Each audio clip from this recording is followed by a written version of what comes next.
안녕하세요. 문학의 밤을 함께 걷는 여러분, 서재입니다. 오늘은 알렉산드르 듀마의 20년 그 첫 번째 이야기의 문을 열어보겠습니다. 지난 시간 우리는 삼총사들의 젊은 날을 함께 했죠. 그리고 이제 20년이라는 세월이 흘렀습니다. 자, 눈을 감고 1648년 파리의 밤으로 가보시죠.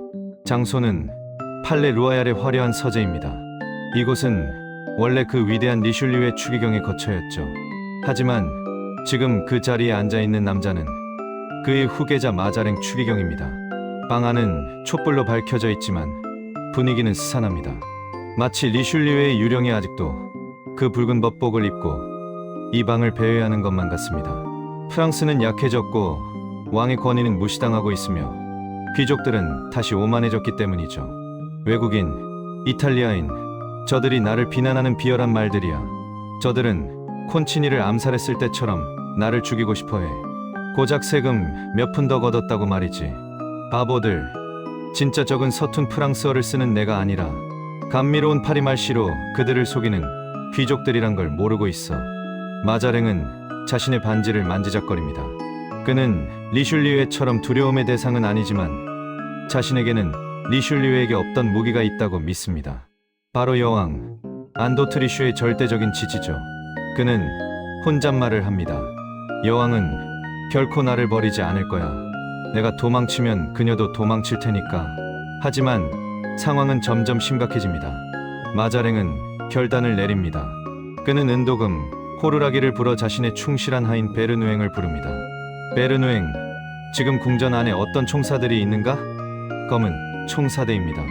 전하, 트레빌 중대인가? 그렇습니다. 대기실에 누가 있나? 달타냥 중위가 있습니다. 마자랭의 눈이 번뜩입니다. 그는 자신이 직접 밖으로 나가 상황을 살피기로 결심합니다. 하지만 추기경의 옷으로는 위험하겠죠. 그는 하인에게 총사대의 군복을 가져오라고 명령합니다. 붉은 추기경복을 벗고 군복을 입은 마자랭. 그는 46세의 나이에도 여전히 젊고 우아한 자태를 뽐내며 거울을 봅니다. 그리고 명령하죠. 달타냥을 이리로 보내라. 드디어 우리의 영웅이 등장합니다. 달타냥. 이제 그는 마흔을 바라보는 나이가 되었습니다. 검은 수염, 회색이 섞이기 시작한 머리카락, 지적이지만 세월의 풍파가 서린 얼굴. 그는 20년 전 리슐리우 앞에 섰던 것처럼 이제 마자랭 앞에 섭니다. 마자랭은 묻습니다. 자네가 달타냥인가? 그렇습니다. 전하. 나와 함께 가야겠네. 밖을 순찰하고 싶어. 위험할 것 같은가? 달타냥은 놀란 듯하지만 자신감 있게 대답합니다. 위험이라뇨? 국왕폐하의 총사대, 제복은 그 자체로 존중받습니다. 설령 그렇지 않더라도 제부와 내 명만 있으면 저런 폭도들 100명쯤은 쫓아버릴 수 있습니다. 마자랭은 이 대답이 마음에 듭니다. 그는 모자를 눌러쓰고 달타냥과 함께 비밀 계단을 통해 어둠 속으로 나섭니다. 마자랭 추기경은 총사대, 제복으로 갈아입고 달타냥이 이끄는 소규모 호위대와 함께 파리의 밤거리로 나섭니다. 거리는 이미 전쟁터나 다름없습니다. 시민들은 무기를 들고 모여있고 곳곳에서 총소리가 들려오죠. 하지만 달타냥은 전혀 동요하지 않습니다. 그는 길을 막고 있는 군중을 향해 경고 한마디 없이 말을 몰아붙입니다. 반란군이든 아니든 달타냥의 기세에 눌린 사람들은 길을 비켜줍니다. 마자랭은 이런 달타냥의 퇴연자약한 모습, 위험을 일상처럼 대하는 그 태도를 보며 감탄과 동시에 일종의 부러움을 느낍니다. 일행은 순찰 중에 왕실 근위대 장교들인 코맹주와 기탕을 만납니다. 여기서 흥미로운 대화가 오갑니다. 기탕은 지금의 상황이 과거 가톨릭 동맹래기 시절과 비슷하다고 걱정하지만 코맹주는 동맹을 이끌 기즈 공작 같은 인물이 없다며 비꼬죠. 그리고 여기서 그 유명한 프롱드 프란드라는 이름의 유래가 등장합니다. 기탕의 설명에 따르면 반란군들이 국왕의 경찰이 나타나면 도망쳤다가 경찰이 사라지면 다시 돌을 던지며 노는 아이들의 새총 프란느, 놀이 같다고 해서 붙여진 이름이라고 합니다. 지금 파리에는 프롱드식 빵, 모자, 장갑이 유행할 정도라죠. 그때 어디선가 마자랭을 조롱하는 노래가 들려옵니다. 프롱드의 바람이 불어와 마자랭을 날려버릴 것이라는 가사였죠. 분노한 코맹주가 총을 쏘려 하지만 마자랭은 그를 말립니다. 노래하게 내버려 두게. 노래하는 놈들은 결국 돈을 내게 되어 있어 라며 냉소적인 반응을 보입니다. 순찰은 계속됩니다. 그들은 또 다른 지휘관인 빌키에를 만납니다. 그는 마자랭이 변장에 있다는 사실을 모른 채 마자랭에 대한 불만을 쏟아냅니다. 왕이 5살만 더 많았어도 내가 5년치 월급을 바칠 텐데 피에르 마자랭의 아들보다 앙리 4세의 손자에게 명령받는 게 훨씬 낫지 라고 말이죠. 마자랭은 묵묵히 듣고만 있습니다. 이 야간 순찰을 통해 마자랭은 뼈저린 진실을 깨닫습니다. 코맹주, 기탕, 빌키에 그 누구도 진심으로 자신을 따르지 않으며 오직 여왕 안도트리 슈만이 자신의 편이라는 사실을요. 그리고 그는 자신의 곁을 지키고 있는 한 남자 달타냥에게 주목합니다. 군중의 조롱에도 위험한 상황에도 눈 하나 깜짝하지 않고 묵묵히 임무를 수행하는 달타냥이야말로 지금 자신에게 필요한 사람이라고 판단합니다. 마자랭은 기탕에게 슬쩍 달타냥에 대해 물어봅니다. 기탕은 달타냥이 훌륭한 군인이지만 과거 추기경 리슐리의 시절 어떤 음모에 연루되어 영리하게 빠져나간 적이 있다고 말해줍니다. 마자랭은 달타냥뿐만 아니라 과거 리슐리의 신복이었던 로슈포르 백작에 대해서도 묻지만 기탕은 로슈포르가 45년 전 사라졌다고 답합니다. 순찰을 마치고 팔레 루아얄로 돌아온 마자랭은 결심을 굳힙니다. 그는 달타냥을 은밀히 부릅니다. 달타냥 씨, 이 편지를 가지고 바스티우 감옥으로 가시오. 거기서 죄수 한 명을 데려와야 하오. 마차와 호위병을 대동하고 그를 철저히 감시해서 데려오시오.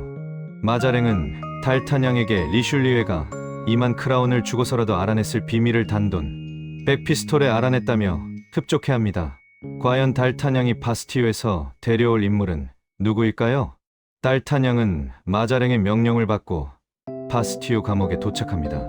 그곳의 소장은 리 트랑블레이드 트램블레이라는 인물인데 리슐리의 추기경의 신복이었던 조제프 신부의 동생이죠.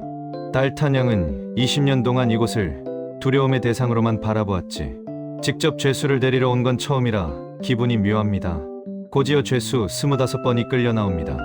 달타냥은 그를 마차에 태우고 마차 안에서 단둘이 있게 되자마자 서로의 얼굴을 확인합니다. 그리고 달타냥은 깜짝 놀라 소리칩니다. 로슈포르, 당신이군요. 죽은 줄 알았습니다. 네, 그렇습니다. 달타냥이 데려온 죄수는 바로 삼총사 시절 리슐리의 오른팔이자 달타냥의 숙적이었던 로슈포르 백작이었습니다. 하지만 20년이라는 세월은 많은 것을 바꿔놓았습니다. 이제 두 사람은 서로 칼을 겨누던 적이 아니라 세월의 무상함을 함께 느끼는 중년의 남자들로 재회합니다. 로슈포르는 자신이 왜 감옥에 갇혔는지 털어놓습니다. 표면적인 이유는 5년 전 술에 취해 앙리 4세의 동상 뒤에 올라가 행인들의 망토를 훔치는 장난을 쳤다는 죄목이었지만 사실 그건 핑계일 뿐이었죠. 진짜 이유는 그가 리슐리의 사후 여왕의 명령을 거역했거나 마자랭이 눈밖에 났기 때문이라고 짐작합니다. 두 사람은 서로의 처지를 한탄합니다. 로슈포르는 5년째 감옥에 갇혀있고 달타냥은 20년째 승진도 못한 채 여전히 총사대 중위로 남아있으니까요. 나는 잊혀진 사람이야. 달타냥이 씁쓸하게 말하자 로슈포르가 대답합니다. 나를 보게, 나는 산송장이나 다름없네. 여기서 두 사람은 과거의 원한을 잊고 새로운 동맹을 맺습니다. 우리가 다시 힘을 갖게 된다면 서로를 잊지 말자고 약속하죠. 로슈포르는 아토스, 포르토스, 아라미스의 안부를 묻지만 달타냥은 그들이 어디 있는지 모른다고 답합니다. 심지어 달타냥의 예타인 플랑셰가 지금은 파리 시민군 쪽에 있다는 소식도 전해 듣습니다. 마침내 팔레 루아얄에 도착한 달타냥은 로슈포르를 마자랭에게 데려갑니다. 마자랭은 로슈포르를 회유하여 자신의 편으로 만들려고 합니다. 그는 로슈포르에게 뱅생 감옥에 갇혀있는 보포르 공작을 감시하는 임무를 맡기려 하죠. 하지만 로슈포르는 거절합니다. 보포르 공작은 제 친구입니다. 감옥에서 감옥으로 옮겨가 친구를 감시하느니 차라리 바스티유에 있겠습니다. 마자랭은 화가 나 로슈포르를 다시 감옥으로 보내려 합니다. 이때 로슈포르는 마자랭에게 아주 중요한 정보를 흘립니다. 마자랭이 쓸만한 사람을 찾고 있다는 걸 눈치채고 바로 문 밖에 있는 달타냥을 추천한 것이죠. 로슈포르는 과거 리슐리의 추기경조차 감탄했던 달타냥의 활약상을 이야기해줍니다. 특히 그 유명한 여왕의 다이아몬드 목걸이, 사건을 언급하며 달타냥과 그의 세 친구들이 어떻게 불가능한 임무를 성공시켰는지 설명합니다. 그 가스콩 달타냥이 바로 그 일을 해낸 사람입니다. 그에게는 3명의 친구가 있었는데 그들은 마치 하나의 심장을 가진 한 사람처럼 움직였습니다. 마자랭은 이 이야기를 듣고 깊은 생각에 잠깁니다. 로슈포르는 다시 바스티유로 끌려가지만 마자랭의 머릿속에는 이제 확실한 계획이 있었습니다. 그는 달타냥을 다시 부릅니다. 과연 마자랭은 달타냥에게 어떤 제안을 하게 될까요? 그리고 달타냥은 흩어진 옛 친구들을 다시 모을 수 있을까요? 마자랭은 달타냥을 기다리게 하고 자신의 방과 여왕의 방이 연결된 비밀 통로를 통해 안도트리슈를 찾아갑니다.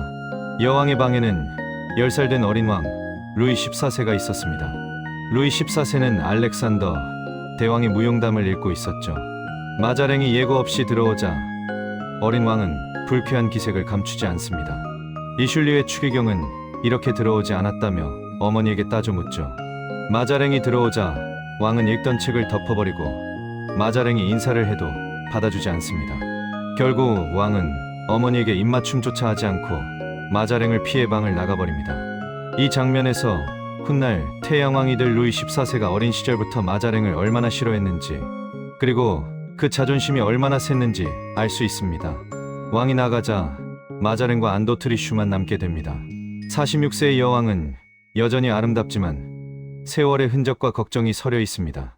마자랭은 특유의 우울한 표정으로 자신의 처지를 한탄합니다.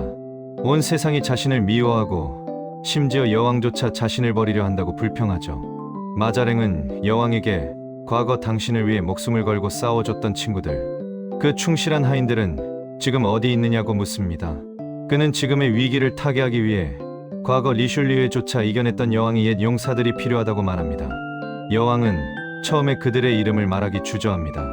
마자랭이 과거의 연인 버킹엄 공작 이야기를 꺼내며 질투 섞인 비난을 하자 여왕은 격분하여 자신의 결백을 주장합니다. 그리고 결국 과거 자신의 명예를 지켜주었던 4명의 용사에 대해 이야기합니다. 그들은 내 생명보다 더 소중한 내 명예를 구해주었죠. 마자랭은 집요하게 그들의 이름을 묻습니다. 여왕은 마침내 한 사람의 이름을 기억해냅니다. 달타냥. 여왕은 그 가스콩 출신 총사가 자신을 위해 독살 위기까지 겪었던 하녀를 사랑했으며 결정적인 순간에 다이아몬드 목걸이를 되찾아왔던 일을 회상합니다. 그리고 자신이 그에게 준 다이아몬드 반지를 그가 팔아서 자금을 마련했다는 사실을 언급하며 그 반지를 되찾아 달타냥에게 돌려주라고 마자랭에게 말합니다. 마자랭은 속으로 쾌재를 부릅니다. 여왕이 말한 그 영웅이 바로 지금 자신의 대기실에 와 있는 그 남자라는 것을 확인했기 때문이죠. 게다가 여왕이 되찾아 놓은 그 다이아몬드 반지를 자신이 가지고 있었기에 마자랭은 이 반지를 이용해 달타냥을 부릴 생각을 합니다. 여왕과의 대화를 통해 마자랭은 확신을 얻습니다. 그는 여왕에게 정중히 인사를 하고 물러나며 안도트리슈는 잠든 아들 루이 14세의 방으로 가서 아이의 이마에 입맞춤을 합니다. 자, 이제 마자랭은 자신이 찾던 인물이 누구인지 그리고 그가 얼마나 대단한 능력을 가졌는지 확실히 알게 되었습니다. 대기실에서 기다리고 있는 달타냥과 다시 만난 마자랭은 과연 어떤 제안을 할까요? 마자랭이 자신의 방으로 돌아왔을 때 달타냥은 대기실 벤치에서 잠들어 있었습니다. 추기경이 어깨를 툭 치자 달타냥은 마치 용수철처럼 튀어올라군인 자세를 취합니다. 마자랭은 특유의 사람 좋은 미소를 지으며 달타냥에게 접근합니다. 마자랭은 달타냥에게 자네가 과거에 여왕을 위해 했던 훌륭한 일들을 알고 있다며 운을 띄웁니다. 하지만 산전수전 다 겪은 달타냥은 호락호락하지 않습니다. 그는 짐짓 아무것도 모르는 척 과거의 영광은 잊은 척 연기합니다. 마자랭은 본론을 꺼냅니다. 나는 자네와 자네의 친구 3명이 필요하네. 하지만 달타냥은 여전히 시치미를 뗍니다. 친구라니요? 저는 친구가 수십 명이나 됩니다만. 답답해진 마자랭은 결국 가장 강력한 카드를 꺼냅니다. 바로 여왕이 달타냥에게 주었던 그리고 다시 되사들였던 그 다이아몬드 반지를 보여주는 것이었죠. 여왕께서 이 반지를 보여주면 자네가 옛날처럼 헌신할 거라고 하셨네. 달타냥은 그 반지를 보고 깊은 한숨을 쉽니다. 그는 이제 마자랭이 여왕의 이름으로 자신에게 명령하고 있음을 깨닫습니다. 하지만 달타냥은 더 이상 20년 전의 열정만 가득한 청년이 아닙니다. 그는 현실적인 조건을 제시합니다. 저는 돈이 필요합니다. 과거에도 자금이 없어서 임무에 실패할 뻔한 적이 있었죠. 마자랭은 인상을 찌푸립니다. 왕실 금고가 비어있네. 달타냥은 물러서지 않습니다. 그럼 왕실의 다이아몬드라도 파셔야죠. 큰 일을 하려면 투자가 필요한 법입니다. 결국 마자랭은 한숨을 쉬며 금고에서 묵직한 돈주머니 하나를 꺼내줍니다. 달타냥은 속으로 리슐리에였다면 금화로 500피스톨은 줬을 텐데 라고 생각하며 주머니를 받습니다. 거래가 성사되자 달타냥은 비로소 친구들의 이름을 털어놓습니다. 아토스라는 가명을 썼던 라, 페르백작, 포르토스라 불렸던 디 발롱씨, 그리고 아라미스라 불렸던 데르블레 기사입니다. 마자랭은 이들이 모두 가명을 쓴 귀족들이었다는 사실에 흥미로워하며 달타냥에게 그들을 찾아오라고 명령합니다. 달타냥은 친구들과 함께라면 유럽 전체를 뒤흔들 수도 있다며 자신감을 내비치고 방을 나섭니다. 방을 나선 달타냥은 가로등 밑에서 마자랭이 준 돈주머니를 확인해 봅니다. 그리고 실망감을 감추지 못합니다. 은하뿐이군. 마자랭, 나를 이 정도로밖에 신뢰하지 않는 건가? 내 녀석에게 좋지 않은 결과가 될 거다. 반면 방에 남은 마자랭은 쾌재를 부릅니다. 단돈 100피스톨의 리슐리에가 2만 크라운을 주고도 못 알아냈을 비밀을 알아냈어. 게다가 이 다이아몬드 반지는 내가 가질 수 있겠군. 서로 다른 셈법을 가진 두 사람의 동맹은 이렇게 시작되었습니다. 이제 달타냥은 흩어진 삼총사를 찾아 떠나야 합니다. 과연 20년이 지난 지금 그들은 어디서 무엇을 하고 있을까요? 세월은 흘러 어느덧 달타냥도 40줄에 접어들었습니다. 지난 20년 동안 그는 여전히 총사대 중위로 남아 있었죠. 그는 친구들이 떠난 후 고독함과 무기력함을 느끼고 있었습니다. 아토스는 고결함, 포르토스는 거대한 힘, 아라미스는 우아함을 그에게 주었었는데 그들이 없으니 달타냥은 그저 평범한 군인이 되어버린 듯 했습니다. 달타냥은 루티크통루티크턴에 있는 슈브레트제브렛 암노루 호텔에 머물고 있습니다. 이곳의 여주인 마들렌은 젊고 예쁜 플랑드르 출신인데 달타냥에게 푹 빠져 있었죠. 그녀는 달타냥이 전쟁터에 나갔다 죽은 줄 알았을 때 거대한 스위스 용병과 결혼하려 했지만 살아 돌아온 달타냥이 그 스위스인을 결투로 쫓아내고 다시 그 자리를 차지했습니다. 덕분에 달타냥은 꽤 좋은 대접을 받으며 지내고 있었죠. 마자랭에게 받은 은하 자루를 들고 방으로 돌아온 달타냥은 옛 친구들을 찾을 단서를 뒤지기 시작합니다. 그는 낡은 편지들을 꺼내봅니다. 아토스는 블루아 근처의 작은 영지로 떠났고 포르토스는 발롱성이라는 곳에서 사냥 초대를 했었으며 아라미스는 수도원에 들어갔다는 내용이 있습니다.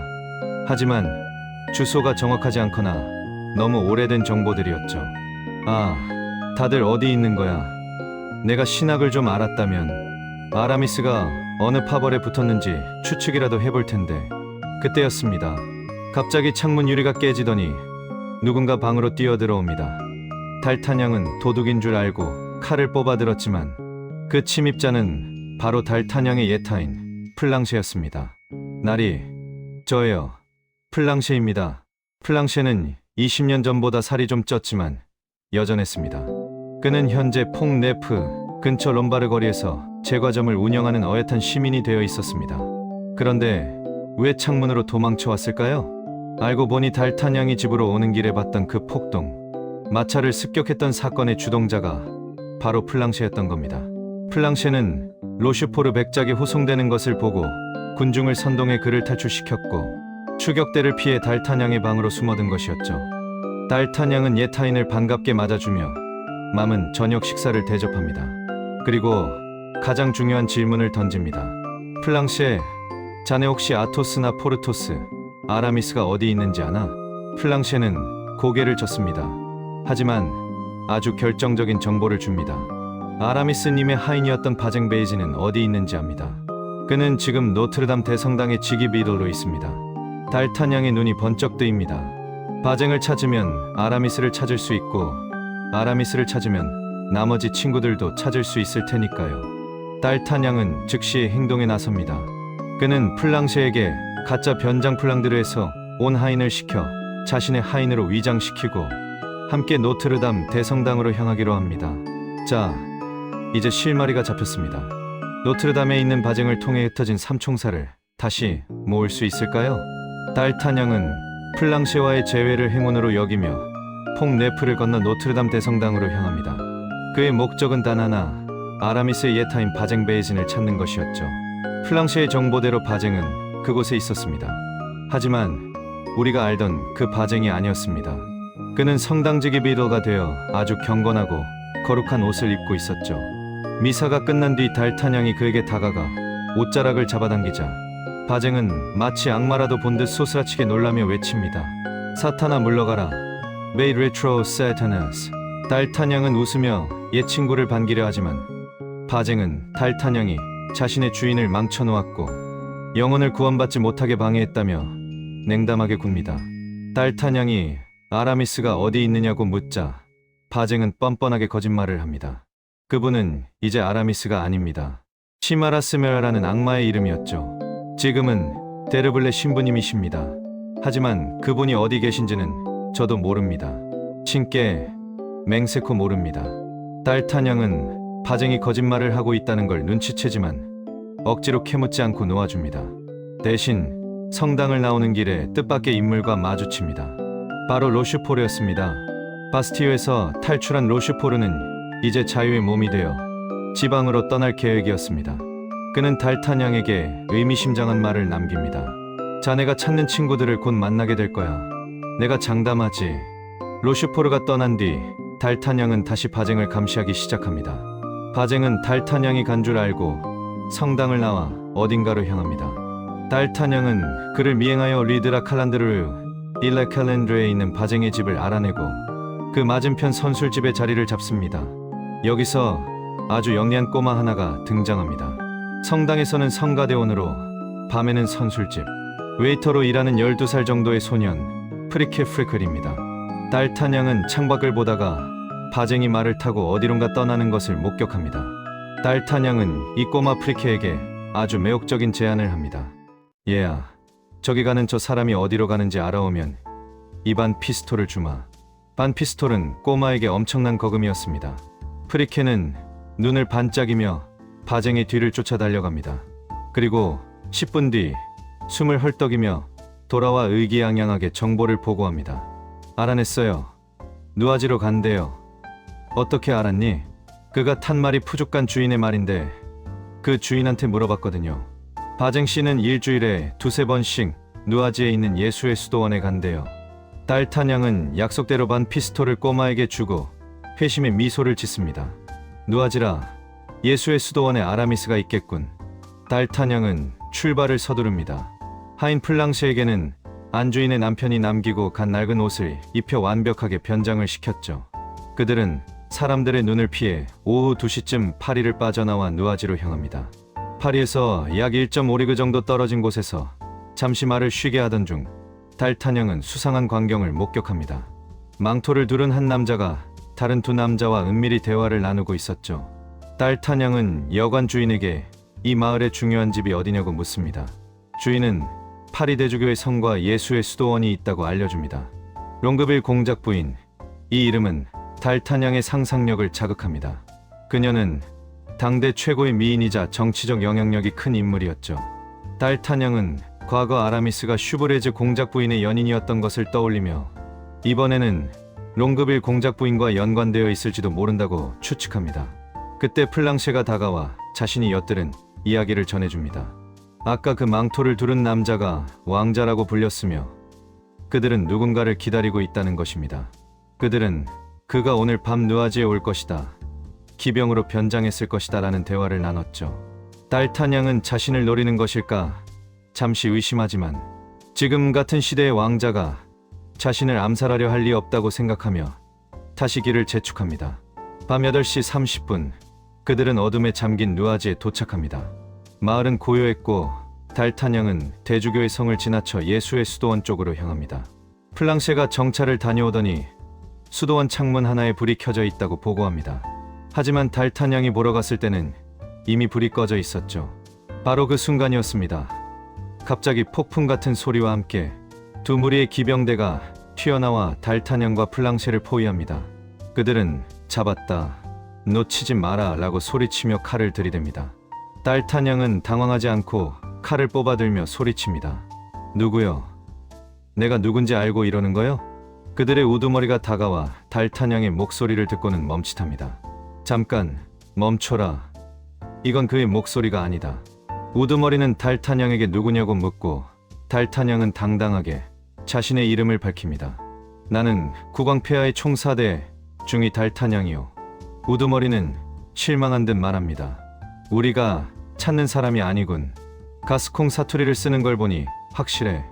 오늘은 실패다. 그들은 달타냥에게 이곳을 떠나라고 명령하고는 사라집니다. 달타냥은 이들이 누군가를 매복해서 기다리고 있었다는 것을 확신하죠.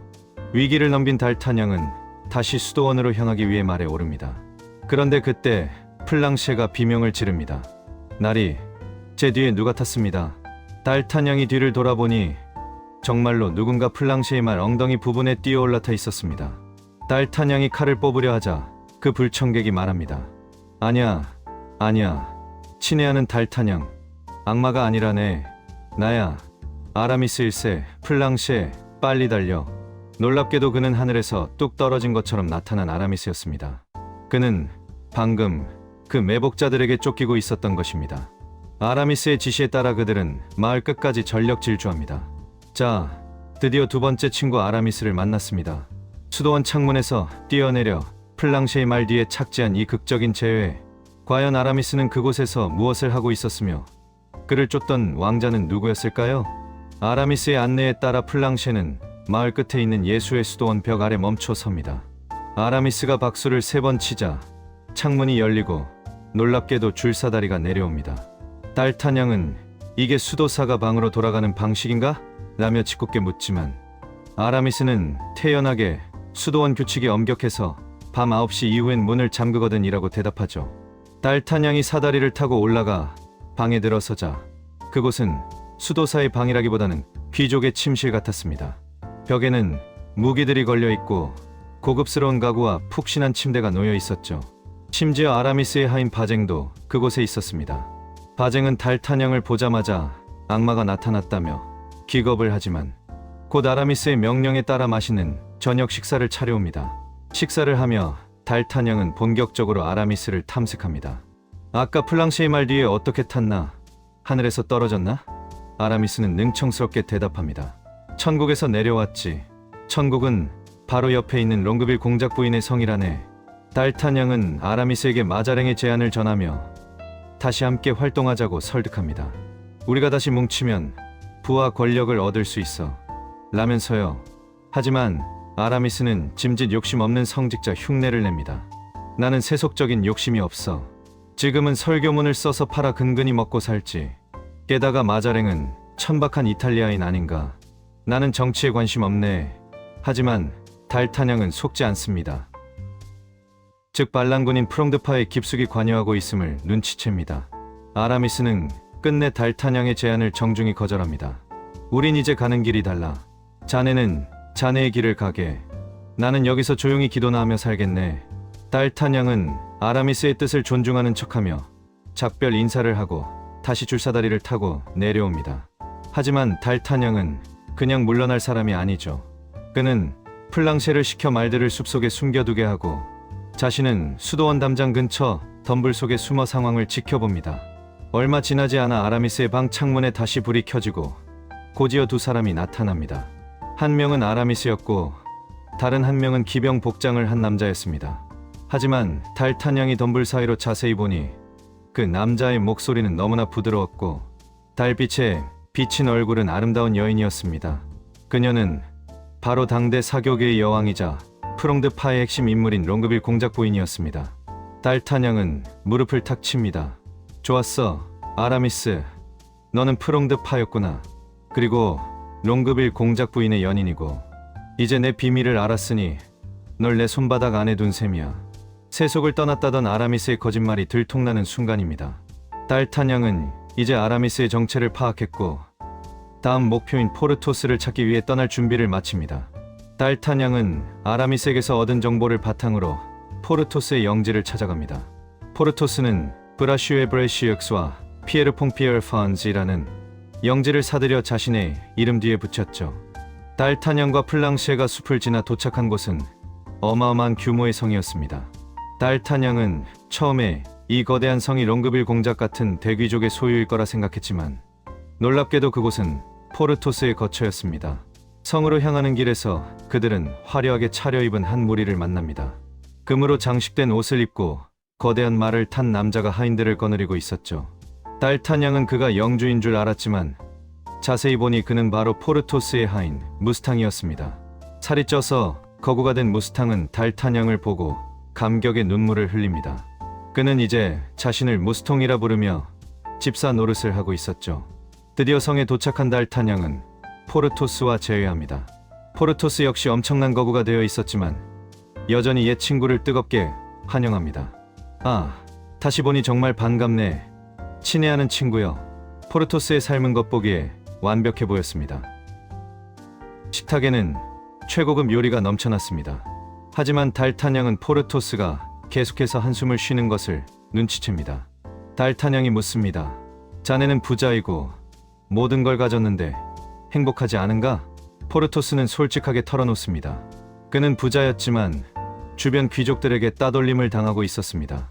이웃의 시골 귀족들은 자비가 있다는 이유로 자기가 없는 포르토스를 무시하고 먼저 교회에 들어가거나 그를 사교 모임에 끼워주지 않았던 것이죠. 아, 내가 남작이기만 했어도 이것이 포르토스의 아킬레스건이었습니다. 달타냥은 이 기회를 놓치지 않습니다. 친구여, 나는 자네가 그토록 원하는 자귀를 주기 위해 왔네. 달타냥은 마자랭 추기경이 보냈다는 사실을 밝히며 이번 임무를 성공하면 포르토스가 남작 자귀를 받을 수 있을 거라고 제안합니다. 전쟁에 나가야 한다는 말에 무스탕은 겁을 먹지만 포르토스는 남작이 될 수 있다는 말에 눈을 반짝이며 즉시 달타냥의 제안을 수락합니다.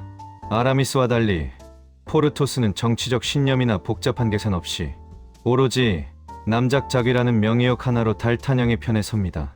달타냥은 속으로 생각합니다. 우리는 벌써 2명이다. 아토스까지 합류하면 우리는 무적일 거야. 자, 이제 거인 포르토스까지 합류했습니다.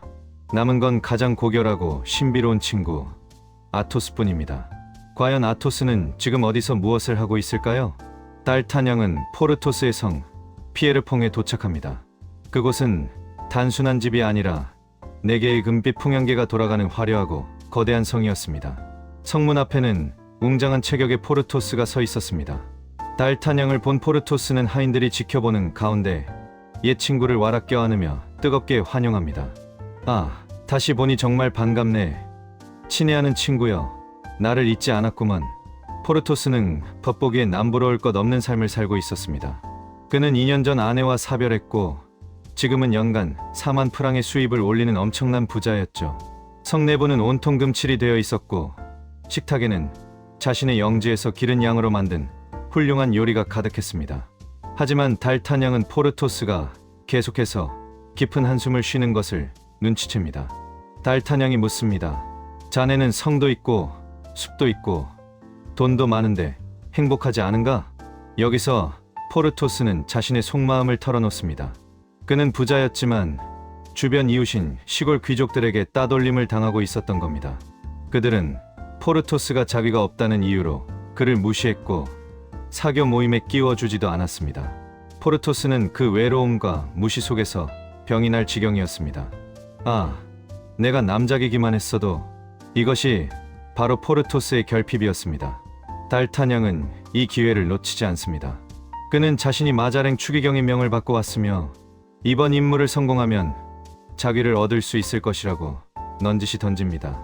나는 자네에게 그토록 원하는 자귀를 주기 위해 왔네.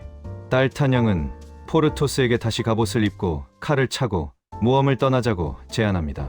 전쟁에 나가야 한다는 말에도 포르토스는 두려워하지 않습니다.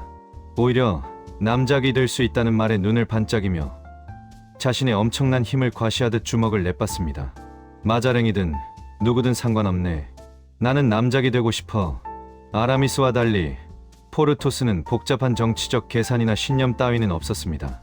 오로지 남작 자귀라는 명예욕 그리고 지루한 시골 생활을 벗어나 옛 친구와 함께 다시금 자신의 힘을 과시할 수 있다는 기대감만으로 달탄양의 제안을 덥석 받아들입니다.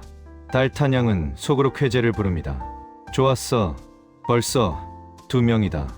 아토스까지 합류하면 우리는 무적일 거야.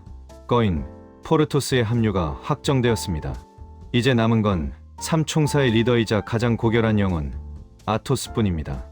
과연 아토스는 달탄양의 제안을 어떻게 받아들일까요? 달탄양은 포르토스의 성으로 돌아오며 인간의 본성에 대해 생각합니다. 포르토스는 이미 모든 것을 가졌지만 단지 남작이라는 칭호와 마차에 그려 넣을 작은 문장이 없어서 행복하지 못했습니다. 달탄양은 평생을 진정으로 만족하는 사람을 찾아 헤매야 할지도 모른다고 생각하죠. 그때 포르토스의 하인 무스탕이 다가옵니다. 예전에 굶주렸던 모습은 사라지고 풍요로움이 넘치는 얼굴이었죠. 그는 달탄양에게 한 가지 부탁을 합니다. 나리, 저를 더 이상 무스탕이라 부르지 말아 주십시오. 무스통이라고 불러주세요. 집사가 된 이후로 아랫사람들에게 위엄을 보이기 위해 이름을 바꿨습니다. 달탄양은 속으로 웃음을 삼키며 그러겠다고 약속하지만 한편으로는 마음 한구석이 무거워집니다. 평화롭고 풍족한 삶을 즐기고 있는 이 불쌍한 하인을 다시 전장의 고생길로 끌고 가야 하기 때문입니다. 두 사람은 점심 식사를 합니다. 포르토스는 옛 친구들에 대해 묻습니다. 특히 달탄양의 하인이었던 플랑셰의 안부를 궁금해하죠. 달탄양은 플랑셰가 라로셀 포이전 당시 벌었던 돈으로 롬바르 거리에서 제과점을 운영하고 있다고 알려줍니다. 포르토스는 하인이었던 플랑셰가 의젓한 시민이 되었다는 사실에 놀라워합니다. 식사 도중 무스탕이 들어와 다음 일정을 묻습니다. 포르토스는 무기들을 손질하고 가장 좋은 말인 불칸과 바야르를 준비하라고 지시합니다. 그리고 우리는 다시 현역으로 복귀한다. 모험을 찾아 떠날 것이다 라고 선언합니다. 이 말을 들은 무스통은 그야말로 청천벽력을 맞은 듯한 표정이 됩니다. 그에게 과거의 모험은 배고픔과 고생의 기억뿐이었는데 지금의 안락한 생활을 버리고 다시 그 끔찍한 시절로 돌아가야 한다니요. 그는 충격을 받아 문 닫는 것도 잊은 채 뛰쳐나갑니다. 달탄양은 나중에 무스통을 위로하며 이번 전쟁은 예전처럼 거칠지 않고 주로 파리 근교에서 외교적인 임무가 될 것이라고, 물론 거짓말이 섞여 있겠죠. 안심시킵니다. 식사를 마치고 달탄양은 포르토스에게 구체적인 지시를 내립니다. 자네는 일주일 뒤에 하인들을 데리고 파리의 티크통 거리에 있는 슈브레트 호텔로 오게. 거기서 나를 기다려. 포르토스는 흔쾌히 동의합니다. 이제 두 번째 동료도 확보했습니다. 달탄양은 포르토스의 영지 끝에서 작별 인사를 하고 이제 마지막이자 가장 중요한 인물 아토스를 찾기 위해 블로로 향합니다. 달탄양은 빌라 코트레에 도착해 마자랭 추기경에게 편지를 씁니다. 전하, 저는 이미 한 명의 동료를 얻었습니다. 그는 20명 몫을 해낼 사람입니다. 저는 지금 블로아로 출발합니다. 라페르 백자가토스는 그곳 근처의 브라젤론 성에 살고 있습니다. 과연 달탄양은 고귀한 귀족이 된 아토스를 다시 전장으로 불러낼 수 있을까요? 그리고 아토스는 지난 20년 동안 어떻게 변해 있을까요? 달탄양과 플랑셰는 아토스가 살고 있다는 블로아 근처로 향합니다. 가는 길에 달탄양은 걱정에 휩싸입니다. 그는 아토스가 술에 절어 살던 과거를 기억하며 지금쯤은 눈이 풀리고 코가 빨간 망가진 노인이 되어 있을 거라 짐작합니다. 가난과 술, 그리고 그리모의 침묵 속에 파묻혀 있을 친구의 모습을 상상하며 달탄양은 마음 아파합니다. 하지만 그들이 도착한 곳은 예상을 완전히 뒤엎는 곳이었습니다. 라발리에르 성 근처에 있는 하얀 집은 정원이 잘 가꾸어진 작지만 품이 있는 저택이었습니다. 플랑셰가 문을 두드리고 달탄양의 방문을 알리자 집주인이 나타납니다. 그는 바로 아토스였습니다. 그런데 달탄양의 걱정과 달리 아토스는 전혀 늙지 않았습니다. 오히려 과거의 방탕함이 사라지고 고귀함과 위엄이 더해져 48세의 나이가 믿기지 않을 만큼 젊고 아름다운 모습이었습니다. 두 친구는 서로를 끌어안으며 감격의 눈물을 흘립니다. 아토스는 달탄양을 거실로 데려가 손님들에게 가장 훌륭하고 용감한 신사라고 소개합니다. 그때 밖에서 깨짖는 소리와 함께 한 소년이 들어옵니다. 라울이 돌아왔습니다. 방으로 들어온 소년은 15살 정도 되어 보이는 아주 잘생기고 예의 바른 청년이었습니다. 그는 모자를 벗으며 들어왔는데 달탄양은 이 소년을 보고 깜짝 놀랍니다. 소년에게서 아토스의 젊은 시절 모습이 보였기 때문이죠. 이 소년의 이름은 라울입니다. 라울은 들어오자마자 아토스에게 걱정스러운 소식을 전합니다. 그가 숲에서 만난 이웃 소녀 루이즈 드라 발리에르가 나무 더미 위에서 뛰어내리다가 발목을 다쳤다는 것입니다. 그녀가 나를 보고 뛰어오려다 그만 넘어졌습니다. 라울은 자신의 탓이라며 자책합니다. 아토스는 라울을 안심시키며 블루아에 있는 루이즈의 어머니에게 가서 사정을 설명하라고 보냅니다. 라울은 다친 루이즈를 안아 마차에 태워보내고 자신도 말을 타고 떠납니다. 이 챕터의 제목이 두 명의 천사 같은 얼굴인 이유는 바로 이 순수한 소년 라울과 소녀 루이즈를 가리키는 것입니다. 달타냥은 아토스가 이토록 훌륭하게 키운 소년이 누구인지, 그리고 아토스가 어떻게 이렇게 변할 수 있었는지 궁금해합니다. 과연 라울의 정체는 무엇일까요? 그리고 아토스는 지난 세월 동안 어떤 비밀을 간직하고 있었을까요? 라울이 부상당한 루이즈를 데리고 나가자 달타냥은 멍하니 서 있을 수밖에 없었습니다. 아토스는 미소를 지으며 달타냥을 정원으로 데리고 나가 그간의 비밀을 풀어줍니다. 달타냥은 아토스가 48세의 나이임에도 불구하고 20년 전보다 오히려 더 젊고 위험 있어 보이는 것에 놀라움을 금치 못합니다. 아토스는 이 모든 변화가 바로 라울 덕분이라고 고백합니다. 그는 라울을 어머니에게 버림받아 시골 신부의 집에 남겨진 고아라고 소개하며 자신이 거두었다고 말합니다. 아토스는 라울을 키우면서 삶의 목적을 되찾았습니다. 과거 술에 의존하며 고립되어 있던 그는 아이에게 모범이 되기 위해 자신의 악습을 고치고 미덕을 갖추게 되었다고 말하죠. 달타냥이 조심스럽게 과거의 그 여자 밀레디에 대해 묻자 아토스는 그녀의 죽음에 대해 후회하지는 않지만 피는 피를 부른다는 생각에 어쩌면 자신들이 그 대가를 치러야 할지도 모른다고 답합니다. 그리고 밀레디가 남긴 아들이 살아있다면 지금쯤 23살이 되었을 것이라고 언급하며 불안한 기색을 내비칩니다. 두 친구는 영국의 상황에 대해서도 이야기를 나눕니다. 아토스는 앙리 4세의 딸인 잉글랜드 왕비 앙리에타가 루브르 궁에서 뗄감도 없이 비참하게 지내고 있다는 사실에 분개합니다.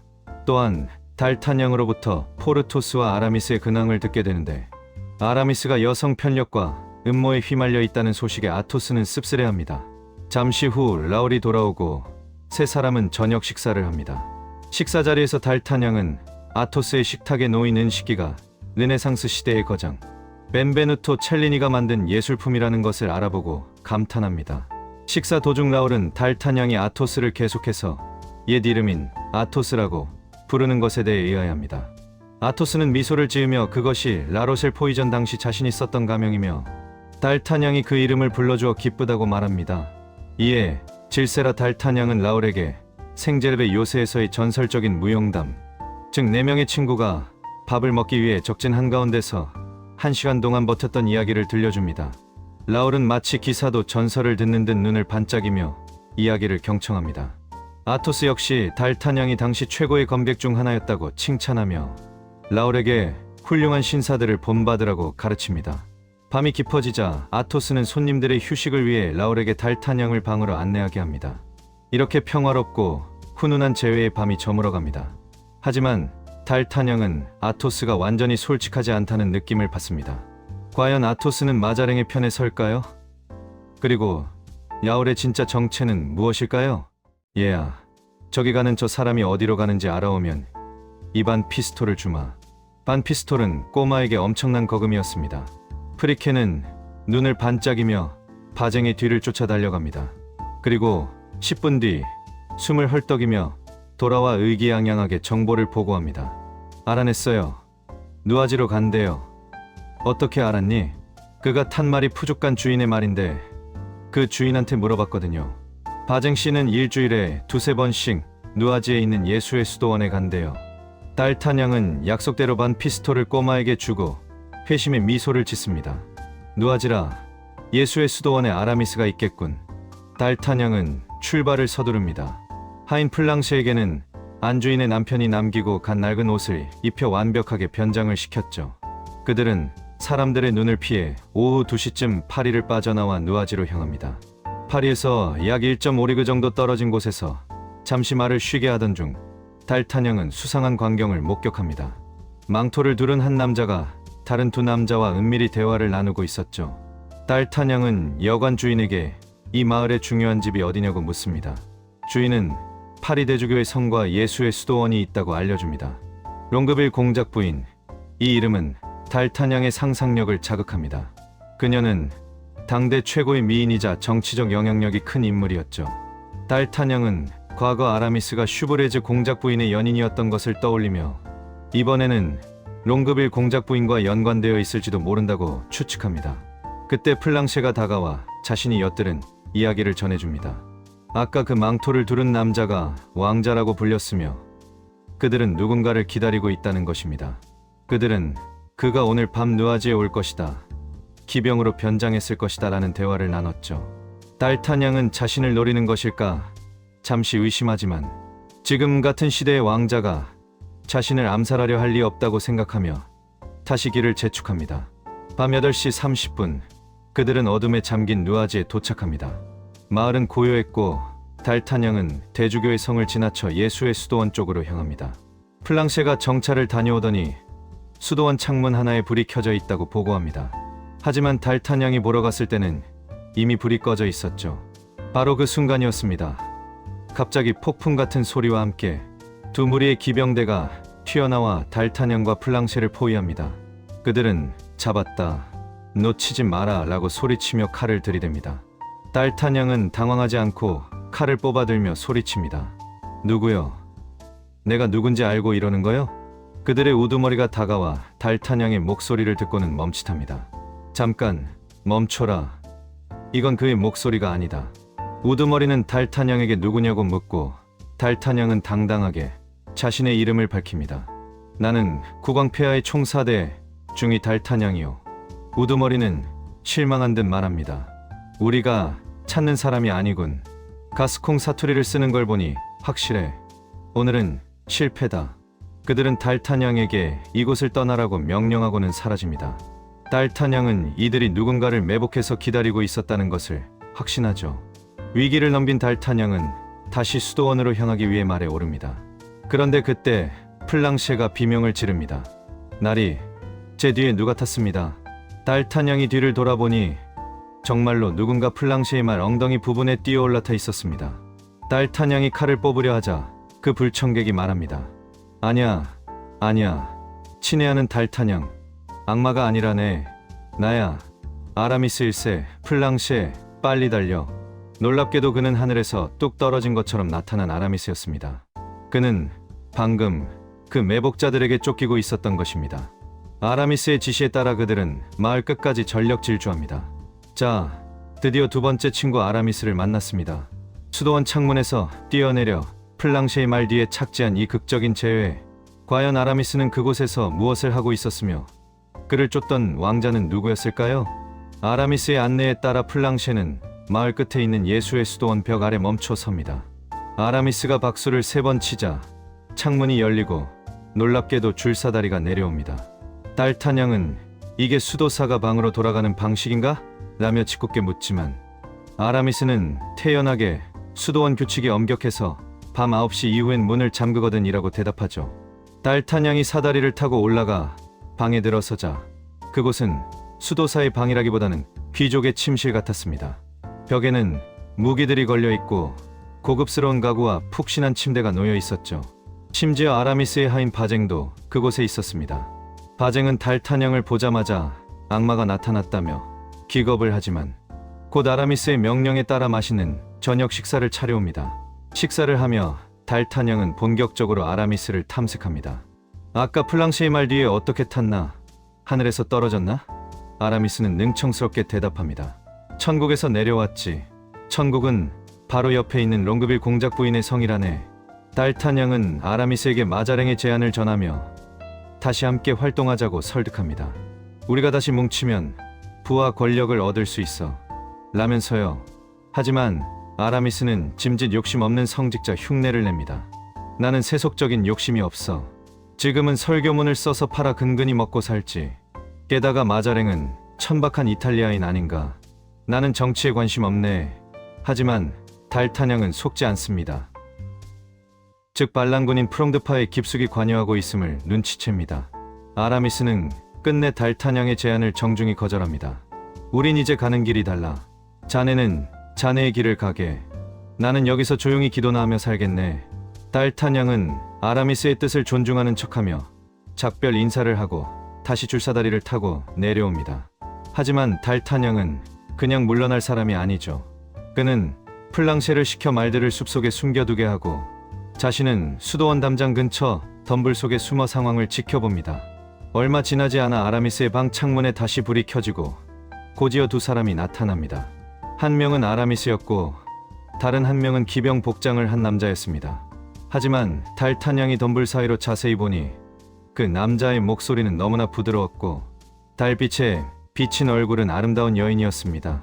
그녀는 바로 당대 사교계의 여왕이자 프롱드파의 핵심 인물인 롱그빌 공작 부인이었습니다. 달타냥은 무릎을 탁 칩니다. 좋았어, 아라미스. 너는 프롱드파였구나.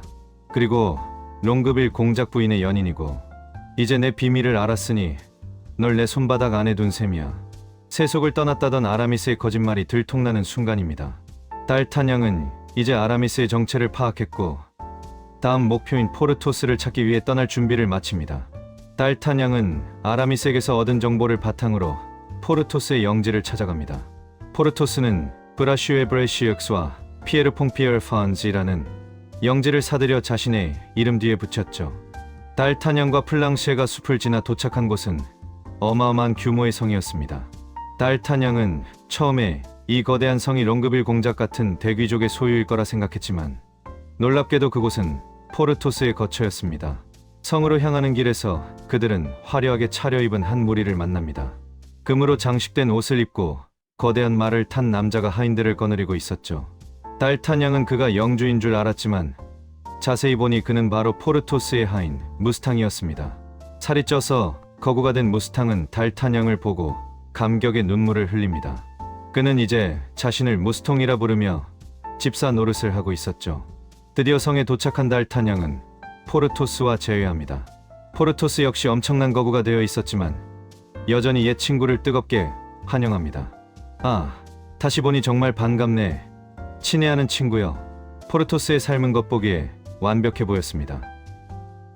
식탁에는 최고급 요리가 넘쳐났습니다. 하지만 달타냥은 포르토스가 계속해서 한숨을 쉬는 것을 눈치챕니다. 달타냥이 묻습니다. 자네는 부자이고 모든 걸 가졌는데 행복하지 않은가? 포르토스는 솔직하게 털어놓습니다. 그는 부자였지만 주변 귀족들에게 따돌림을 당하고 있었습니다. 이웃의 시골 귀족들은 자비가 있다는 이유로 자기가 없는 포르토스를 무시하고 먼저 교회에 들어가거나 그를 사교 모임에 끼워주지 않았던 것이죠. 아, 내가 남작이기만 했어도 이것이 포르토스의 아킬레스건이었습니다. 달타냥은 이 기회를 놓치지 않습니다. 친구여, 나는 자네가 그토록 원하는 자귀를 주기 위해 왔네. 달타냥은 마자랭 추기경이 보냈다는 사실을 밝히며 이번 임무를 성공하면 포르토스가 남작 자귀를 받을 수 있을 거라고 제안합니다. 전쟁에 나가야 한다는 말에 무스탕은 겁을 먹지만 포르토스는 남작이 될 수 있다는 말에 눈을 반짝이며 즉시 달타냥의 제안을 수락합니다.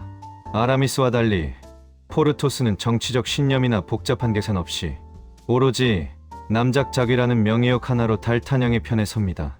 달타냥은 속으로 생각합니다. 우리는 벌써 2명이다. 아토스까지 합류하면 우리는 무적일 거야. 자, 이제 거인 포르토스까지 합류했습니다. 남은 건 가장 고결하고 신비로운 친구 아토스뿐입니다. 과연 아토스는 지금 어디서 무엇을 하고 있을까요? 달타냥은 포르토스의 성 피에르퐁에 도착합니다. 그곳은 단순한 집이 아니라 4개의 금빛 풍향계가 돌아가는 화려하고 거대한 성이었습니다. 성문 앞에는 웅장한 체격의 포르토스가 서 있었습니다. 달타냥을 본 포르토스는 하인들이 지켜보는 가운데 옛 친구를 와락 껴안으며 뜨겁게 환영합니다. 아, 다시 보니 정말 반갑네. 친애하는 친구여, 나를 잊지 않았구먼. 포르토스는 겉보기에 남부러울 것 없는 삶을 살고 있었습니다. 그는 2년 전 아내와 사별했고 지금은 연간 4만 프랑의 수입을 올리는 엄청난 부자였죠. 성 내부는 온통 금칠이 되어 있었고 식탁에는 자신의 영지에서 기른 양으로 만든 훌륭한 요리가 가득했습니다. 하지만 달타냥은 포르토스가 계속해서 깊은 한숨을 쉬는 것을 눈치챕니다. 달타냥이 묻습니다. 자네는 성도 있고 숲도 있고 돈도 많은데 행복하지 않은가? 여기서 포르토스는 자신의 속마음을 털어놓습니다. 그는 부자였지만 주변 이웃인 시골 귀족들에게 따돌림을 당하고 있었던 겁니다. 그들은 포르토스가 자비가 없다는 이유로 그를 무시했고 사교 모임에 끼워주지도 않았습니다. 포르토스는 그 외로움과 무시 속에서 병이 날 지경이었습니다. 아, 내가 남작이기만 했어도. 이것이 바로 포르토스의 결핍이었습니다. 달타냥은 이 기회를 놓치지 않습니다. 그는 자신이 마자랭 추기경의 명을 받고 왔으며 이번 임무를 성공하면 자귀를 얻을 수 있을 것이라고 넌지시 던집니다. 나는 자네에게 그토록 원하는 자귀를 주기 위해 왔네. 달타냥은 포르토스에게 다시 갑옷을 입고 칼을 차고 모험을 떠나자고 제안합니다.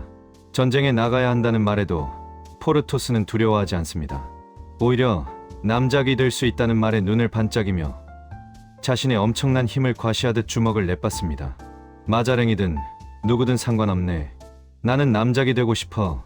아라미스와 달리 포르토스는 복잡한 정치적 계산이나 신념 따위는 없었습니다. 오로지 남작작이라는 명예욕, 그리고 지루한 시골 생활을 벗어나 옛 친구와 함께 다시금 자신의 힘을 과시할 수 있다는 기대감만으로 달타냥의 제안을 덥석 받아들입니다. 달타냥은 속으로 쾌재를 부릅니다. 좋았어. 벌써 2명이다. 아토스까지 합류하면 우리는 무적일 거야. 거인 포르토스의 합류가 확정되었습니다. 이제 남은 건 삼총사의 리더이자 가장 고결한 영혼 아토스뿐입니다. 과연 아토스는 달타냥의 제안을 어떻게 받아들일까요? 달타냥은 포르토스의 성으로 돌아오며 인간의 본성에 대해 생각합니다.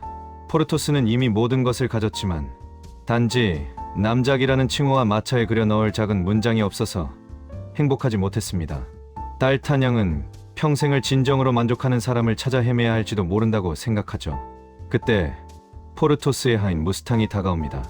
예전에 굶주렸던 모습은 사라지고 풍요로움이 넘치는 얼굴이었죠. 그는 달타냥에게 한 가지 부탁을 합니다. 나리, 저를 더 이상 무스탕이라 부르지 말아 주십시오. 무스통이라고 불러주세요. 집사가 된 이후로 아랫사람들에게 위엄을 보이기 위해 이름을 바꿨습니다. 달타냥은 속으로 웃음을 삼키며 그러겠다고 약속하지만 한편으로는 마음 한구석이 무거워집니다. 평화롭고 풍족한 삶을 즐기고 있는 이 불쌍한 하인을 다시 전장의 고생길로 끌고 가야 하기 때문입니다. 두 사람은 점심 식사를 합니다. 포르토스는 옛 친구들에 대해 묻습니다. 특히 달타냥의 하인이었던 플랑쉐의 안부를 궁금해하죠.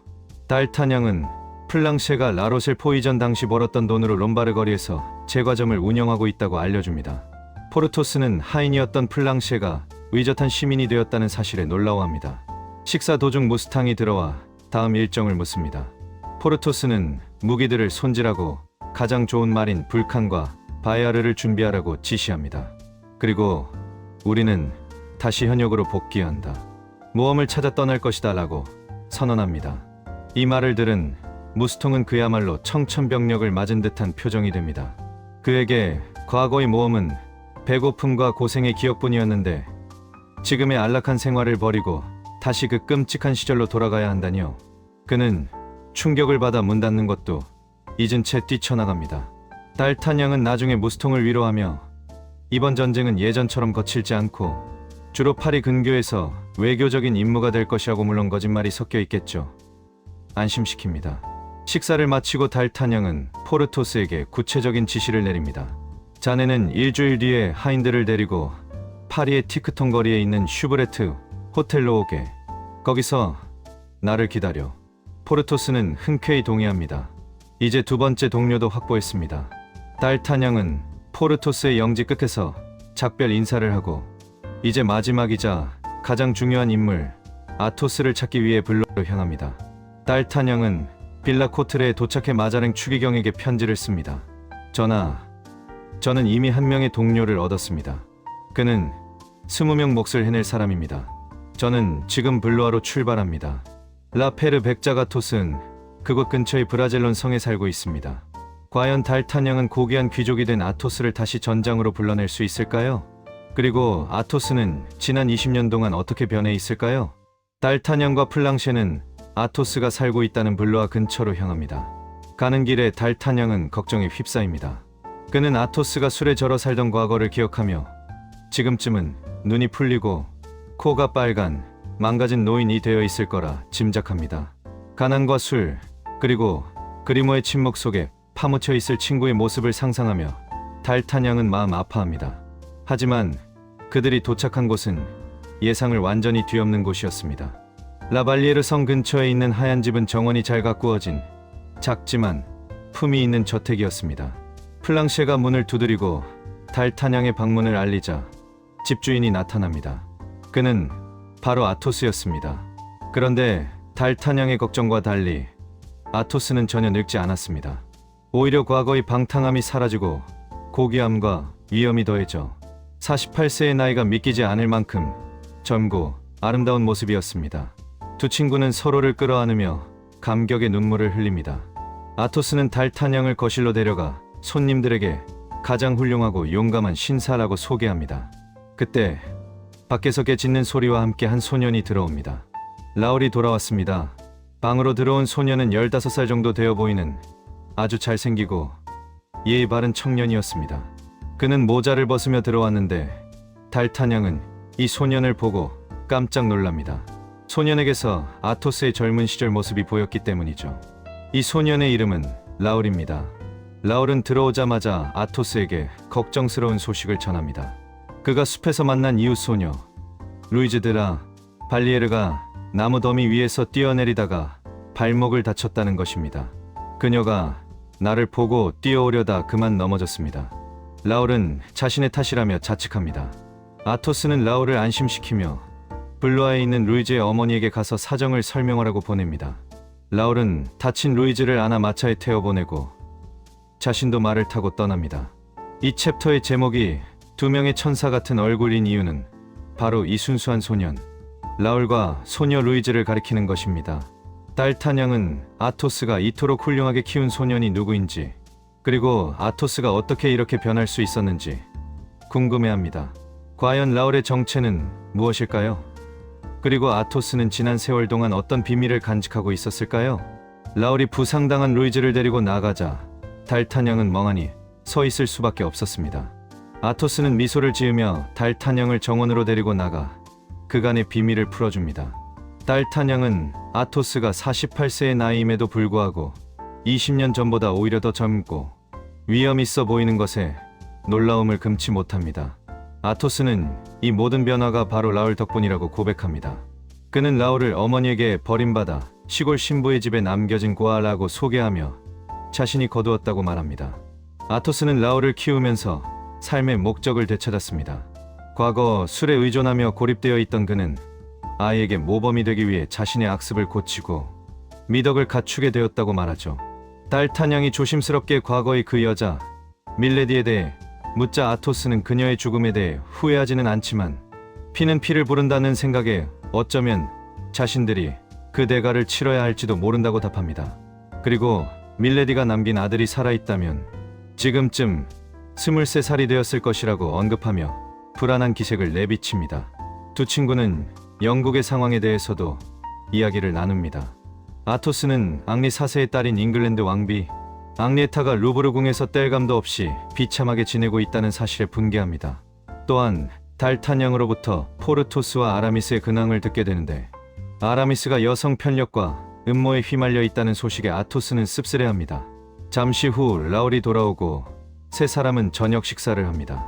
식사 자리에서 달타냥은 아토스의 식탁에 놓인 은식기가 르네상스 시대의 거장 벤베누토 첼리니가 만든 예술품이라는 것을 알아보고 감탄합니다. 식사 도중 라울은 달타냥이 아토스를 계속해서 옛 이름인 아토스라고 부르는 것에 대해 의아해합니다. 아토스는 미소를 지으며 그것이 라로셀 포이전 당시 자신이 썼던 가명이며 달타냥이 그 이름을 불러주어 기쁘다고 말합니다. 이에 질세라 달타냥은 라울에게 생제르베 요새에서의 전설적인 무용담, 즉 4명의 친구가 밥을 먹기 위해 적진 한가운데서 1시간 동안 버텼던 이야기를 들려줍니다. 라울은 마치 기사도 전설을 듣는 듯 눈을 반짝이며 이야기를 경청합니다. 아토스 역시 달타냥이 당시 최고의 검객 중 하나였다고 칭찬하며 라울에게 훌륭한 신사들을 본받으라고 가르칩니다. 밤이 깊어지자 아토스는 손님들의 휴식을 위해 라울에게 달 탄양을 방으로 안내하게 합니다. 이렇게 평화롭고 훈훈한 재회의 밤이 저물어갑니다. 하지만 달 탄양은 아토스가 완전히 솔직하지 않다는 느낌을 받습니다. 과연 아토스는 마자랭의 편에 설까요? 그리고 라울의 진짜 정체는 무엇일까요? 다음날 아침 일찍 일어난 달 탄양은 창밖을 보다가 라울이 몰래 말을 타고 나가는 것을 목격합니다. 이 어린 녀석이 벌써 연애를 하나? 라고 생각하며 정원으로 나간 달 탄양은 아토스를 만납니다. 놀랍게도 과거의 검객 아토스는 붓꽃 뿌리를 살피며 정원을 가꾸는 평화로운 모습이었습니다. 아토스는 라울이 이웃 소녀인 루이즈 드라발리엘의 안부를 묻기 위해 급히 나갔다고 설명합니다. 그리고 라울이 이 어린 소녀에게 너무 깊이 빠져 있는 것을 걱정하며 그를 파리로 보내 세상을 경험하게 할 계획이라고 말하죠. 이제 달 탄양은 본론을 꺼낼 때가 되었다고 판단합니다. 그는 아토스에게 조심스럽게 제안합니다. 우리가 다시 예전처럼 함께 모험을 떠나는 건 어떤가? 다시 한번 젊은 시절의 영광을 재현해보는 걸세. 아토스는 달 탄양을 빤히 쳐다보며 묻습니다. 어느 편에서 싸우자는 건가? 달 탄양은 빙빙 돌리지 않고 솔직하게 털어놓습니다. 마자랭 추기경을 위해 일하자고 말이죠. 하지만 아토스의 반응은 단호했습니다. 그 인색하고 비열한 이탈리아인을 위해 왕의 이름을 팔아 자기 입속만 채우는 그자를 위해 싸우자고? 아토스는 왕권과 신성한 권리를 존중하지만 마자랭이라는 인물에게는 철저한 경멸을 드러냅니다. 반면 달 탄양은 현실적입니다. 아토스, 자네는 이미 모든 걸 가졌지만 나는 아무것도 없네. 20년 동안 제자리 걸음만 했어. 마자랭이든 누구든 나를 출세시켜줄 사람이 필요해. 결국 두 친구는 서로가 정치적으로 다른 길을 가고 있음을 확인합니다. 아토스는 왕의 편이지만 마자랭의 편은 아니었고 달 탄양은 출세를 위해 마자랭의 손을 잡은 것이죠. 하지만 아토스는 달 탄양을 비난하지 않습니다. 오히려 친구의 솔직함에 고마워하며 각자의 길을 가더라도 우정은 편치 말자고 합니다. 그때 라울이 돌아옵니다. 루이즈가 발목을 심하게 다쳐 평생 다리를 절게 될지도 모른다는 슬픈 소식을 전하죠. 아토스는 상심한 라울을 위로하며 이제 떠날 준비를 하라고 이릅니다. 아침 식사 도중 아토스에게 두 통의 편지가 도착하는데 달 탄양은 그중 하나가 아라미스의 필체임을 알아봅니다. 그리고 곧이어 달 탄양에게도 마자랭의 급한 전갈이 도착합니다. 즉시 파리로 복귀하라. 달 탄양은 떠나기 전 아토스에게 마지막으로 묻습니다. 그리모는 어디 갔나? 아토스는 친구에게 빌려주었다고만 답합니다. 달 탄양은 그 친구가 아라미스나 콩데 공작 쪽일 거라 짐작하며 씁쓸해합니다. 작별의 시간, 두 친구는 뜨겁게 포옹합니다. 비록 섬기는 주인은 달라졌지만 그들의 우정만큼은 20년 전 그대로였습니다. 달 탄양은 파리로 향하는 길에 마자랭의 편지에 적힌 추신을 읽습니다. 블루아에 있는 회계관에게 가서 200피스톨을 받으시오. 달 탄양은 감탄합니다. 역시 마자랭, 글 솜씨 하나는 끝내주는군. 이렇게 달 탄양은 친구들을 규합하는 임무를 절반의 성공과 절반의 실패로 마쳤습니다. 이제 파리로 돌아간 달 탄양에게는 어떤 임무가 기다리고 있을까요? 그리고 혼란스러운 파리의 정세는 어떻게 흘러갈까요? 이야기는 팔레 루아얄의 마자랭 추기경에게서 시작됩니다. 어느 날 저녁, 마자랭은 근위병들이 나누는 이야기를 우연히 듣게 되는데 그 내용은 꽤나 불길했습니다. 코이셀이라는 점쟁이가 예언했는데 보포르 공작이 성령강림절 전에 탈출할 거래. 마자랭은 겉으로는 미신 따위 믿지 않는 척하며 정사들을 꾸짖었지만 사실 그는 이탈리아 출신답게 미신에 예민한 사람이었습니다.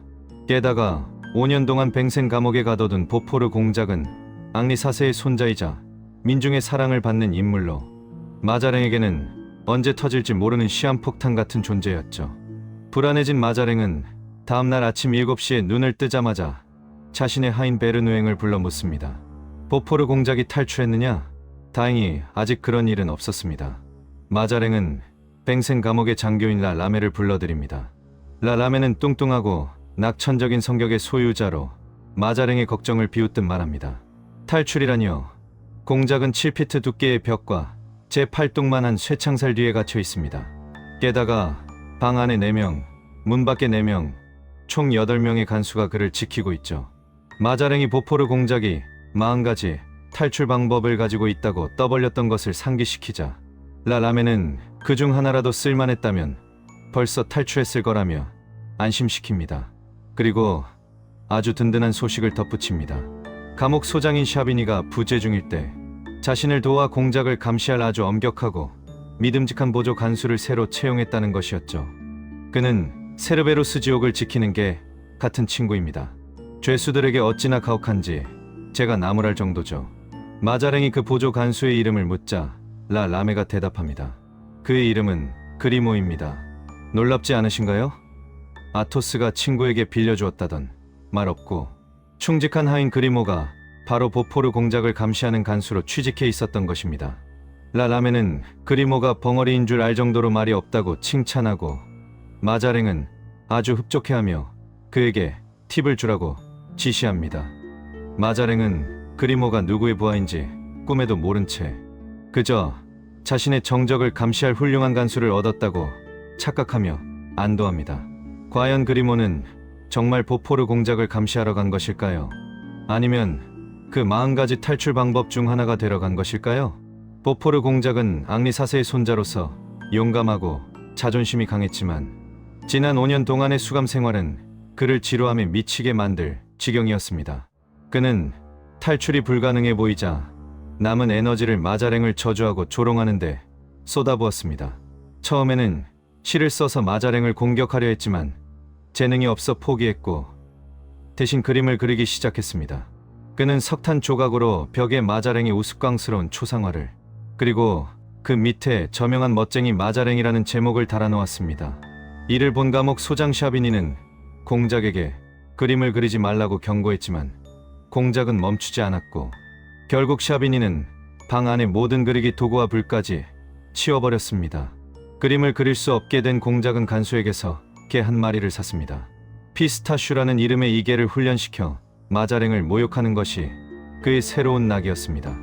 어느 날 공작은 샤비니와 장교들을 초대해 피스타슈의 공연을 보여주었습니다. 피스타슈는 줄 위에서 춤을 추고 시간을 마치는 등 놀라운 묘기를 보여주었습니다. 하지만 하이라이트는 따로 있었습니다. 공작이 세상에서 가장 큰 도둑이 누구냐고 묻자 피스타슈는 왕의 비서나 재무장관의 이름을 댔을 때는 고개를 저었지만 저명한 멋쟁이 마자랭 대 피시나입니까? 라고 묻자 고개를 격렬하게 끄덕였습니다. 또한 공작이 지팡이를 들고 왕비를 위해 점프해라고 하면 걔는 뛰어넘었지만 마자랭을 위해 점프해라고 하자 걔는 요지부동이었고 계속시키자 지팡이를 물어뜯어 버렸습니다. 하지만 이 즐거움도 오래가지 못했습니다. 3일 뒤 피스타슈는 독살당한 채 발견되었습니다. 공작은 마자랭이 걔를 죽였으며 자신도 독살할 것이라고 소리치며 분노했습니다. 감옥 소장 샤비니는 공작을 더욱 철저히 감시했습니다. 공작이 자살할까봐 쇠칼과 은포크를 압수하고 나무로 된 식기를 주었으며 산책로에 묘목을 심어 공작의 심기를 건드렸습니다. 공작은 아스파라거스 화단을 보고 이건 자라는데 4년이나 걸린다며 자신이 그때까지 이곳에 갇혀 있을 거라는 뜻이냐고 화를 냈습니다. 공작은 간수들을 매수해보려 했지만 실패했고 샤비니에게 파리 시민들이 군대를 이끌고 오면 당신을 교수형에 처할 것이라고 협박하기도 했습니다. 결국 샤비니는 라라메라는 장교에게 공작을 한순간도 혼자 두지 말고 감시하라고 명령했습니다. 라라메는 공작과 함께 식사하고 테니스를 치며 그를 감시해야 했습니다. 하지만 라라메는 가족을 볼 시간이 없어지는 것이 불만이었습니다. 그때 기회가 찾아왔습니다. 그랑몬 공작의 집사로부터 믿을 만한 보조 간수를 추천받은 것입니다. 그 보조 간수가 바로 그리모였습니다. 아토스가 겉모습을 조금 바꾸어 보낸 그리모는 20년의 세월이 흘러 더욱 과묵해져 있었고 라라메는 그가 벙어리인 줄 알 정도였습니다.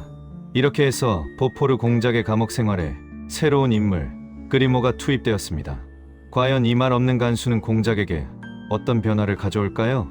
뱅센 감옥의 소장 샤비니는 그리모의 험상궂고 과묵한 인상을 보고 매우 마음에 들어했습니다. 찌푸린 눈썹, 얇은 입술, 튀어나온 광대뼈까지 죄수를 감시하기에 딱 좋은 관상이라 생각했죠.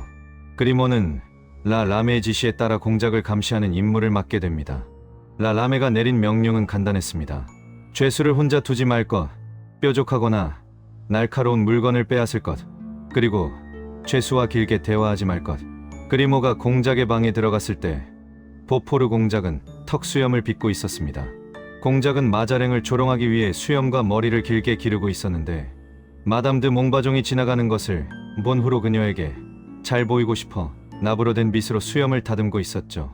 그리모는 말없이 다가가 공작의 빗을 빼앗아 주머니에 넣었습니다. 화가 난 공작이 라 라메를 불렀지만 라 라메는 그리모가 규칙을 잘 따르고 있다며 오히려 칭찬했습니다. 그리모는 빗을 꺼내며 뾰족하다라고 짧게 대답했고 라 라메는 왕의 명령으로 뾰족한 물건은 금지되어 있다며 그리모의 편을 들었습니다. 공작은 이 새로운 간수를 혐오하게 되었지만 사실 그리모는 공작이 자신을 단순한 거부감이 아닌 증오의 대상으로 여기게 만들어 철저히 속이려던 것이었습니다. 공작은 다음 날 아침 식사로 가재를 주문했습니다. 그는 가재를 이용해 마자랭을 교수형에 처하는 신용을 하며 장난칠 계획을 세웠습니다. 공작이 유리 조각을 이용해 손수건으로 올가미를 만들려 하자 그리모는 날카롭다며 유리 조각마저 빼앗아 버렸습니다. 결국 라 라메가 자신의 칼을 빌려주어 공작은 가재를 방 한가운데 매달고 즐거워했습니다. 그런데 그 순간 그리모가 다가가 매달린 가재를 낚아채더니 맛있다며 자기 입으로 가져가 먹어버렸습니다. 공작은 격분했지만 이 모든 것은 그리모의 연기였습니다. 어느 날 아침 공작이 한 간수를 매수해 대화를 시도하려 하자 그리모가 나타나 그 간수를 방 밖으로 쫓아내고 문을 잠가버렸습니다. 분노가 폭발한 공작은 그리모를 향해 달려들며 내 손으로 너를 목 졸라 죽이겠다고 소리쳤습니다. 하지만 공작이 그리모의 멱살을 잡는 순간 그리모는 전혀 저항하지 않고 검지 손가락을 입술에 대며 조용히 미소를 지었습니다. 그제야 공작은 멈칫했습니다. 그리모는 품에서 작은 편지를 꺼내 공작에게 건넸습니다. 그것은 공작의 옛 연인이자 조력자인 마담 드 몽바종이 보낸 편지였습니다. 편지에는 이 용감한 하인을 전적으로 신뢰하라, 탈출의 순간이 다가왔다는 내용이 적혀 있었습니다. 5년 만에 찾아온 구원의 손길에 공작은 어안이 벙벙해졌습니다. 그는 그리모에게 감사를 표하며 금화가 든 지갑을 주려 했지만 그리모는 오히려 자신의 주머니에서 금화가 가득 든 지갑을 꺼내 공작에게 건넸습니다. 공작은 감옥 안에서 돈을 소지할 수 없었기에 그리모가 미리 준비해 온 것이었죠. 그리모는 공작에게 탈출 계획을 설명했습니다. 오후 2시에 라 라메와 테니스를 치면서 공을 성벽 너머 해자 쪽으로 넘기라고 지시했습니다. 그리고 해자에서 일하는 사람에게 공을 던져달라고 외치라는 것이었죠. 이것이 외부와 소통하는 암호였습니다. 잠시 후 라 라메가 방으로 돌아왔습니다. 공작은 즉시 연기를 다시 시작해 그리모를 구석에 처박아 두고 벽만 보고 있게 했습니다. 라 라메는 두 사람 사이가 여전히 나쁜 것을 보고 안심하며 감옥 소장 샤비니가 며칠 동안 자리를 비우게 되어 자신이 그동안 소장 대행을 맡게 되었다고 자랑했습니다. 그리고 라 라메는 공작에게 잠시 외출 허가를 구했습니다. 감옥 맞은편에 새로 생긴 제과점 주인이 파리를 팔고 싶어 하는데 그 파리의 맛을 보기 위해 가봐야 한다는 것이었죠. 이 제과점 주인은 사실 공작의 예전 집사였던 누아르몽이 변장한 것이었고 그 파리 안에는 탈출 도구가 숨겨져 있을 예정이었습니다. 이렇게 해서 보포르 공작의 탈출 작전은 치밀하게 시작되었습니다. 테니스 공과 마시는 파리, 그리고 침묵의 간수 그리모. 과연 이들은 마자랭의 감시망을 뚫고 무사히 탈출할 수 있을까요? 외출해서 돌아온 라 라메는 기분이 아주 좋았습니다.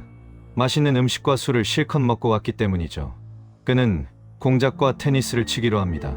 오후 2시 그리모가 미리 일러둔 대로 공작은 테니스 공을 성벽 너머 해자 쪽으로 넘겨버렸습니다. 라 라메는 사람을 보내 공을 주워오자고 했지만 공작은 해자 건너편에서 일하는 정원사에게 던져달라고 소리치자고 합니다. 공작이 소리치자 정원사가 고개를 들었는데 그는 바로 변장한 로슈포르였습니다. 로슈포르가 던져준 공 안에는 편지가 숨겨져 있었습니다. 편지의 내용은 이랬습니다. 친구들이 당신을 지켜보고 있습니다. 감옥 앞 제과점을 인수한 사람은 당신의 옛 집사 누아르몽입니다. 모레 그 집에서 만든 파이를 주문하십시오. 그 파이는 혼자 있을 때 열어보아야 합니다. 공작은 편지를 태워버리고 라 라메에게 넌지시 제안합니다. 새로 생긴 제과점의 파이가 아주 맛있다고 하니 모레 저녁에 감옥 안에서 함께 만찬을 즐기자고 말이죠. 라 라메는 공작과의 식사를 영광으로 생각하며 흔쾌히 수락하지만 한 가지 조건을 겁니다. 바로 그리모가 식사 시중을 들어야 한다는 것이었죠. 공작은 짐짓화를 내는 척하며 마지못해 수락합니다. 드디어 탈출 당일이 되었습니다. 라라메는 샤빈이 소장이 며칠간 자리를 비운 사이 감옥의 책임자가 되어 의스되고 있었습니다.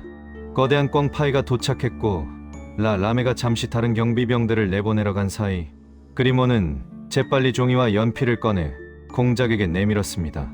오늘 밤 7시에서 9시 사이 탈출을 감행할 것이며 갤러리의 첫 번째 창문으로 내려갈 것이라는 구체적인 지시였습니다. 그리고 그리모는 파이 뚜껑을 열어 그 안에 숨겨진 물건들을 보여줍니다. 놀랍게도 그 먹음직스러운 파이 속에는 2개의 단검, 매듭진 밧줄, 그리고 입에 물리는 재갈이 들어있었습니다. 공작이 묻습니다.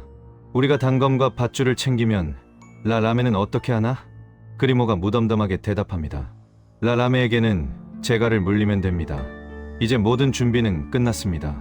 탐욕스러운 라라메는 자신의 운명도 모른 채 파이를 먹을 생각에 들떠 있습니다. 과연 공작과 그리모는 라라메를 제압하고 저 높은 성벽을 무사히 넘을 수 있을까요? 파리에 도착한 아토스와 라울은 여우라는 이름의 여관에 짐을 풉니다. 아토스는 라울에게 가장 멋지게 차려입으라고 지시합니다. 왜냐하면 라울을 어떤 귀부인에게 소개할 예정이기 때문이죠. 라울이 그 부인이 젊고 아름답냐고 묻자 아토스는 미소를 지으며 16년 전에는 프랑스에서 가장 아름답고 우아한 여성이었다고 대답합니다. 두 사람이 향한 곳은 위인 공작의 문장이 걸려있는 화려한 저택, 바로 슈브레즈 공작 부인의 집이었습니다. 아토스는 라울을 잠시 기다리게 하고 먼저 공작 부인을 만납니다. 슈브레즈 공작 부인은 40대 중반이었지만 여전히 아름다웠습니다. 그녀는 처음에 아토스를 알아보지 못합니다. 아토스가 자신의 옛 이름인 아토스를 밝히고 삼총사 시절 포르토스와 아라미스의 친구였다고 말하자 그녀는 그제야 기억을 떠올립니다. 특히 그녀는 아라미스와 그가 쓴 시를 기억하고 있었습니다. 아토스는 본격적으로 이야기를 꺼냅니다. 그는 아라미스의 사촌이자 바느지라는 여자였던 마리 미숑에 대해 이야기하겠다고 합니다. 사실 마리 미숑은 슈브레즈 공작 부인이 쫓겨다니거나 은밀한 일을 꾸밀 때 사용했던 가명이었죠. 아토스는 아주 오래전 이야기를 들려줍니다. 1633년 10월 마리 미숑이 리슐리의 추기경의 추적을 피해 남장하고 도망치던 때였습니다. 그녀는 키티라는 하녀와 함께 로슈 라베유라는 작은 마을의 신부님 댁에 묵게 되었습니다. 그런데 그날 밤 신부님은 급한 환자 때문에 집을 비웠고 마침 그 집에는 먼저 도착한 한 귀족이 묵고 있었습니다. 마리 미숑은 대담하게도 그 귀족이 묵고 있는 방에 들어가 하룻밤을 보냈습니다. 아토스는 미소를 지으며 말합니다. 그녀는 자신이 신부를 타락시켰다고 생각하며 재미있어 했을 겁니다. 하지만 그 남자는 신부가 아니라 귀족이었습니다. 공작 부인은 놀라서 묻습니다. 그 모든 걸 어떻게 아시죠? 아토스는 정중하게 대답합니다. 제가 바로 그 귀족이었습니다. 부인, 이야기는 여기서 끝이 아닙니다. 아토스는 그날 밤의 인연으로 아이가 태어났다는 사실을 밝힙니다. 1년 후 그가 다시 그 마을을 찾았을 때 신부님은 이름 모를 아이를 맡고 있었습니다. 아토스는 그 아이를 데려다 키웠고 그 아이의 미래를 책임지기로 했습니다. 충격과 감동에 휩싸인 공작 부인이 외칩니다. 그 아이가 저기 있군요. 내 아들, 마리 미숑의 아들이. 아토스는 급히 그녀를 진정시킵니다. 라울은 자신의 부모가 누구인지 전혀 모르는 상태입니다. 아토스는 자신이 곧 위험한 임무영국 왕 찰스 1세를 구하는 일을 떠나야 하므로 라울의 앞날을 위해 그녀에게 아이를 부탁하러 온 것입니다. 공작 부인은 감격하여 아토스의 손에 키스하려 합니다. 그리고 문 밖에서 기다리던 라울을 들어오게 합니다. 훌륭하게 자란 라울을 보며 그녀는 기쁨의 탄성을 지릅니다. 라울은 영문도 모른 채 이 고귀한 부인에게 예의를 갖춥니다. 라울이 군인이 되고 싶다고 말하자 공작 부인은 즉시 콩대, 공작의 군대에 추천장을 써주겠다고 약속합니다. 그녀는 자신의 친구인 마르시아 공을 통해 롱그빌 공작 부인 콩대, 공작의 누이에게 라울을 추천할 계획을 세웁니다. 헤어질 때 공작 부인은 라울의 이마에 키스하며 행운을 빕니다. 라울은 그녀가 왜 그렇게 자신에게 잘해주는지 이해하지 못하지만 아토스는 모든 것이 계획대로 되어 안도합니다. 이제 라울의 출생의 비밀이 밝혀졌습니다. 그는 아토스와 슈브레즈 공작 부인이라는 당대 최고의 귀족들 사이에서 태어난 아들이었던 것입니다. 아토스는 라울의 장례를 부탁한 뒤 이제 아라미스와 함께 파리의 사교계 명사들이 모이는 곳으로 향합니다. 그곳에서 또 어떤 인물들을 만나게 될까요? 아토스와 라울은 투르넬 거리에 있는 스카롱 신부의 집으로 향합니다. 이곳은 대저택도 아니고 부자의 집도 아니었지만 파리의 모든 명사가 모이는 사교의 장이었습니다. 집주인인 스카롱은 젊은 시절 축제 때 꿀을 뒤집어 쓰고 깃털, 침대에서 구르는 기행을 벌이다가 차가운 강물에 뛰어드는 바람에 전신이 마비된 인물이었습니다. 그는 비록 몸은 움직일 수 없어 휠체어 신세를 지고 있었지만 뛰어난 재치와 독설로 사람들을 매료시켰죠. 한때는 안당 드 오스트리슈 왕비의 총애를 받아 왕비의 환자라는 별명과 연금을 얻었으나 마자랭 추기경을 비판하여 연금이 끊긴 상태였습니다. 아토스가 이곳에 들어섰을 때 이미 아라미스가 스카롱의 휠체어 곁에서 대화를 나누고 있었습니다. 이곳에는 당대의 유명 인사들이 속속 도착합니다. 암사자라 불리는 사교계의 여왕 마드모아젤 폴레, 훗날의 프롱드난을 이끄는 코아디테르보자, 주교 콩디, 그리고 소설가 스키데리 등이 그들입니다. 이들 틈에서 라울은 한 아름다운 소녀를 보게 됩니다. 그녀는 아름다운 인도 여인이라고 불리는 프랑수아즈 도비네였습니다. 훗날 루이 14세의 부인이 되는 맹트농 부인이죠. 그녀는 사람들이 시인 부아티르를 조롱하자 그를 변호하며 당찬 모습을 보여줍니다. 한편 화려한 사교 모임의 이면에서는 은밀한 정치적 대화가 오갑니다. 아라미스는 창가로 아토스를 데려가 로슈포르 백작에게 들은 정보를 전합니다. 내일 저녁 6시 생망대에서 거사가 있을 걸세. 모임이 무르익을 무렵 슈브레즈 공작 부인이 도착합니다. 그녀는 아토스에게 약속했던 추천장을 건네줍니다. 이 추천장은 콩대공의 군대에 라울을 추천하는 내용이었습니다. 작별의 시간, 공작 부인은 라울에게 팔을 빌려 계단을 내려가며 갑작스러운 변덕이자 애정의 표시로 라울의 이마에 키스하며 행운을 빌어줍니다. 라울은 이 고귀한 부인의 호의에 어리둥절해하지만 아토스는 그저 미소 지을 뿐이었습니다. 집으로 돌아온 아토스는 라울에게 일찍 잠자리에 들라고 합니다. 내일 아침 너는 콩대공의 군대로 출발해야 한다. 이제 라울은 군인이 되어 전장으로 떠나고 아토스와 아라미스는 마자랭에 대항하는 거대한 음모의 소용돌이 속으로 들어갑니다.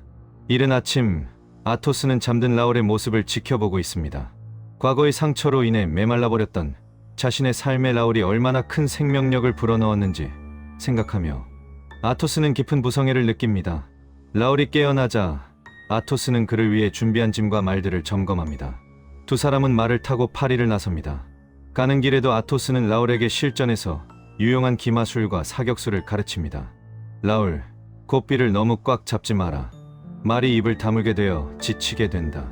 피스톨을 쏠 때는 팔을 너무 뻗지 말고 팔꿈치를 살짝 굽혀야 조준이 정확하다. 그들은 생드니 성당에 도착합니다. 이곳은 프랑스 왕들의 무덤이 있는 곳이죠. 아토스는 라울을 데리고 지하 묘소로 내려가 루이 13세의 관 앞에 섭니다. 그리고 엄숙한 목소리로 라울에게 왕권에 대한 자신의 신념을 전합니다. 라울, 이 관 속에 있는 왕은 비록 나약한 인간이었지만 그의 통치 기간은 위대한 사건들로 가득했다. 이슐리의 추기경이 왕을 작게 보이게 만들었을지라도 그는 왕권 자체를 위대하게 만들었다. 루브르 궁전에는 두 가지가 있다. 죽을 수밖에 없는 왕과 결코 죽지 않는 왕권이다. 아토스는 라울에게 당부합니다. 왕과 왕권을 구별할 줄 알아야 한다. 왕은 그저 인간일 뿐이지만 왕권은 신의 선물이다. 내가 누구를 섬겨야 할지 망설여질 때는 겉모습이 아닌 보이지 않는 원칙을 따라라. 그리고 아토스는 자신이 차고 있던 칼을 풀어 라울에게 건네줍니다. 이 칼은 나의 아버지가 차시던 것이다. 나도 이 칼을 차고 때로는 영광스러운 순간을 맞이하기도 했다. 이 칼을 받아라. 라울은 무릎을 꿇고 그 칼을 받아 입을 맞추며 맹세합니다. 감사합니다. 백장님. 이 칼을 차고 부끄럽지 않은 사람이 되겠습니다.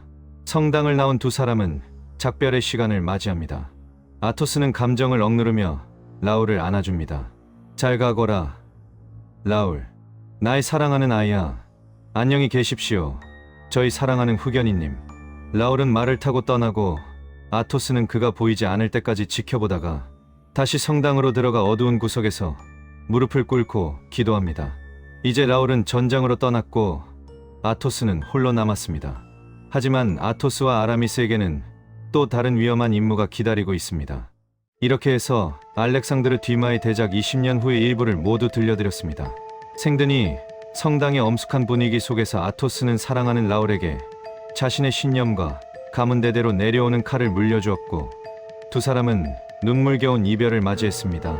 이제 라울은 전장으로 떠났고 홀로 남은 아토스의 뒷모습에서 20년의 세월이 주는 무게감과 비장함이 느껴지는 듯합니다. 하지만 여러분, 이야기는 여기서 끝이 아닙니다.